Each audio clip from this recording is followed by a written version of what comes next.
Hi guys, so for today's video, bubuksan na nga namin yung alkansya na pinag-ipunan ko nga ng 20 pesos coins. So ito, inipon ko to kapag may matitira ngang barya dun sa benta ko. Hindi siya masyadong malaki pero malapit ko na nga siyang mapuno. Kailan ko lang din naman to ginawa, siguro mga 4 na buwan na nga yung mga nakalipas. Inipon ko nga to kasi nga ibabayad ko siya sa pang-renew ng business permit ko.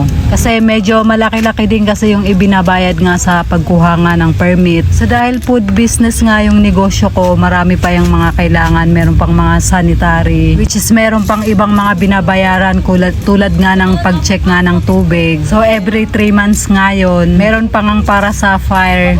Pero yun, hindi ako masyadong nahirapan kasi nga may fire extinguisher na nga ako. Inspection na nga lang nga yung gagawin nga nila para nga doon. So yun, mahirap talaga kapag niligal mo yung business mo, napakadaming binabayaran.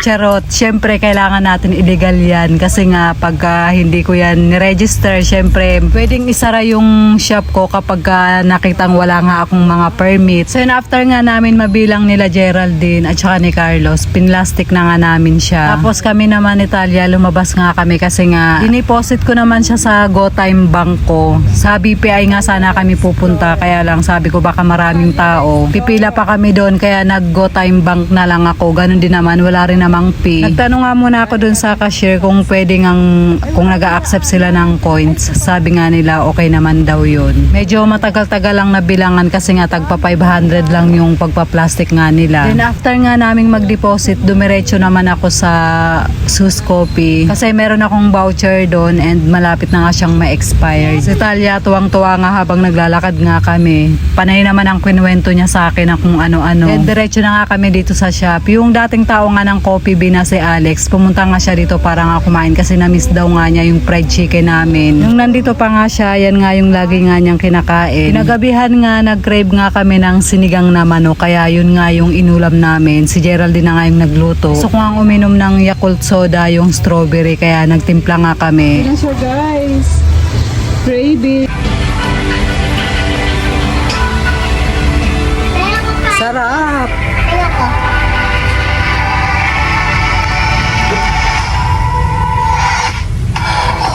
Shopping day. Kain tayo guys, sinigang. May tape. Sinigang pork chop. Sinigang pork chop. OA. Kuha ka muna kutsara doon. Please, may kinigop lang ako. Ayan, kalmado pa kami sa tao.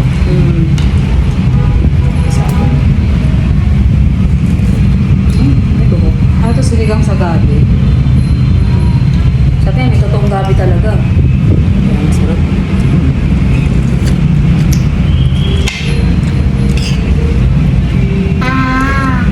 Ay, wala. Bigyan mo naman ako. Video mo daw siya. Ayan, kapag-video isa. Dati puro video siya eh. Sa kanya umiikot lahat ng vlog eh. No? Yung Kaya- vlog. Kaya dami may idol sa Italia eh. Kaya ako na sa sa TikTok. Community Oo.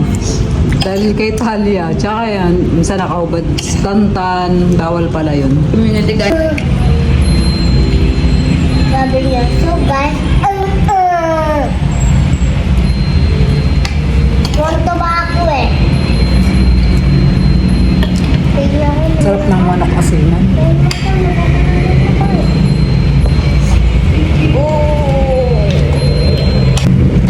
Strawberry yan, sarap.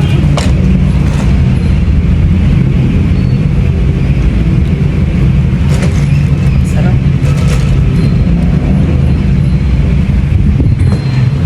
Hindi siya kumakain. Hindi ako kumakain. Papayat siya. Pero tiga mo ano ko, katawan ko. Ang sarap na yung gym nito.